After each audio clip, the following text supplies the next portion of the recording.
जब मैं बाथरूम से नहाकर बाहर आई तो उस समय मेरा भाई मुझे घुरकर देख रहा था। जब मैं कमरे में गई तो वह पीछे से आकर दरवाजा बंद कर दिया और कहने लगा, आज तो घर पर कोई नहीं है, आज तो तुझे दिखाना ही पड़ेगा।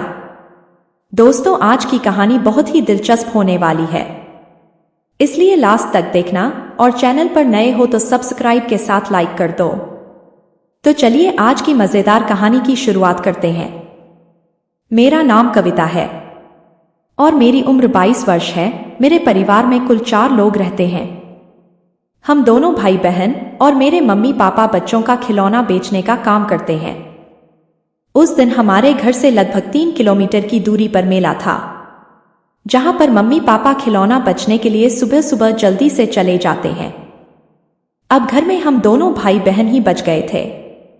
मम्मी पापा के जाने के बाद मैंने सुबह सुबह घर का सारा काम कर लिया था। उस दिन मेरा भाई दिनेश भी मेले में जाने वाला था मम्मी पापा के साथ, लेकिन पता नहीं क्यों उसने मना कर दिया और कहने लगा, पापा मैं बाद में आऊंगा, आप दोनों जाओ। मेरे भाई की उम्र 24 वर्ष है और वह दिखने में बहुत ही खूबसूरत है। उसकी हाइट 5.3 फीट से भी ज्यादा है। मैंने भाई से पूछा, भैया आप क्यों नहीं गए मेले में? हर बार तो मम्मी पापा के साथ में ही जाते थे, लेकिन आज क्या हुआ? मेरे भाई ने कहा, वो क्या है ना दीदी, मुझे जाने का मन नहीं कर रहा आज, इसलिए मैं बाद में जाऊंगा।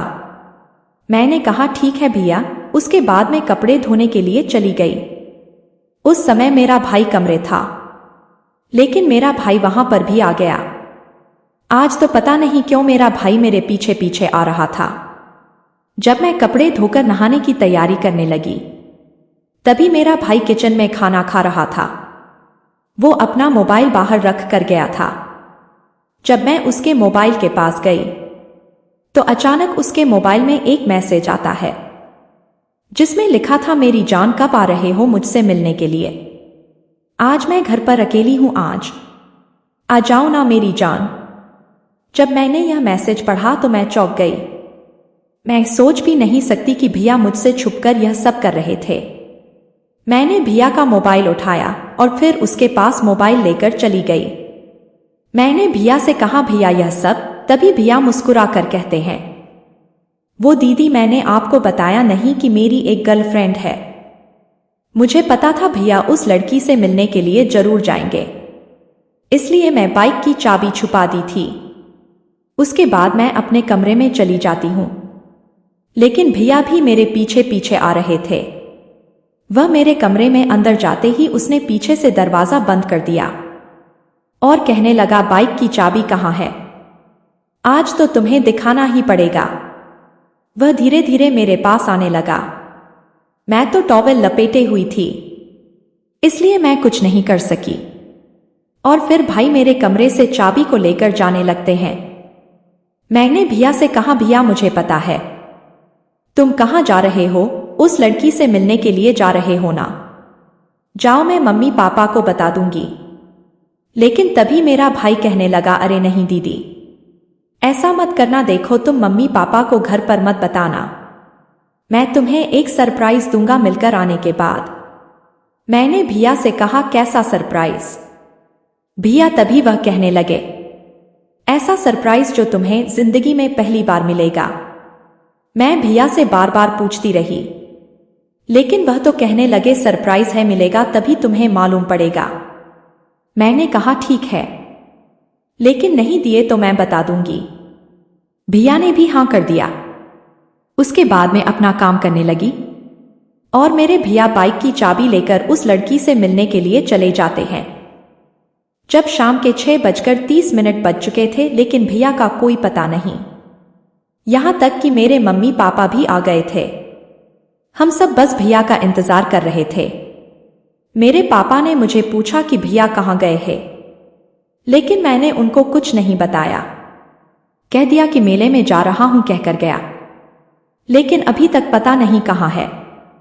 यदि मैं पापा को सच सच बता देती तो शायद मुझे मेरा भाई सरप्राइज नहीं देता, इसलिए मैंने मम्मी पापा से कुछ नहीं कहा। इसके बाद हम खाना खाकर सो गए। लेकिन मेरी माँ ने भैया के इंतजार में खाना तक नहीं खाया। मैंने कहा, मम्मी आप टेंशन मत लो, भैया को कुछ नहीं होगा, वह जल्दी ही आ जाएगा, आप खाना खा लो। लेकिन मेरी माँ ने खाना नहीं खाया और फिर मेरी माँ भूखे ही सो गई। जब रात के करीब 10 बज चुके थे, जब हम दरवाजा बंद करके सोए थे, उस समय मेरे मम्मी और पापा दोनों गहरी नींद में सो गए। सिर्फ मैं जगी हुई थी। तभी अचानक कोई दरवाजा खटखटा आता है। पहले तो मैं डर गई कि इतनी रात गए कौन हो सकता है, लेकिन तभी मुझे भैया की याद आती है कि शायद भैया ही होंगे। इसलिए मैं धीरे धीरे दरवाजा खोलने के लिए गई। जब मैंने दरवाजा खोला तो मेरे सामने भैया थे। भैया ऐसे लग रहे थे जैसे बहुत थके हुए और बहुत मेहनत करके आए हो। मैंने भैया से कहा, भाई आप इतने थके थके से क्यों लग रहे हो? लेकिन तभी मेरे भैया कहने लगे, नहीं तो दीदी मैं तो ठीक ही हूं, चलो अब छोड़ो, कहकर भैया अंदर आ जाते हैं और डायरेक्ट सो जाते हैं। मैंने कहा, भैया खाना तो खा लो, लेकिन उसने कहा, नहीं मैं खा कर आया हूं। मैंने भैया से कहा, तो फिर मेरा गिफ्ट कब दे रहे हो? उसने कहा, अभी तो मम्मी पापा हैं, अभी नहीं दे सकता, लेकिन कल पक्का दूंगा, क्योंकि कल मम्मी पापा यहां पर नहीं रहेंगे। मैंने कहा, ठीक है भैया, कल पक्का मिलना चाहिए। मुझे इसके बाद रात काफी ज्यादा हो गई थी, इसलिए हम दोनों सो गए। जब सुबह हुई तो मम्मी पापा भैया को डांट रहे थे और कहने लगे, कहां था तू, हम तुम्हारी इतनी फिक्र कर रहे थे। लेकिन तभी भैया मम्मी पापा को झूठ बोल देता है कि वह उसके दोस्त के साथ मेले में था। मेरे मम्मी पापा भी बहुत भोले थे, इसीलिए उसकी बातों को मान जाते हैं। मम्मी पापा पहले दिन की तरह ही मेले में खिलौना बेचने के लिए चले जाते हैं और हम दोनों घर पर अकेले रह जाते हैं। फिर से उसके बाद मैंने खाना बनाया और घर के काम काज करने के बाद आराम करने लगी। तभी मुझे भैया का गिफ्ट याद आता है कि भैया ने कहा था अकेले में दूंगा। मैं सोच रही थी कि भैया अकेले में मुझे क्या देना चाहते हैं।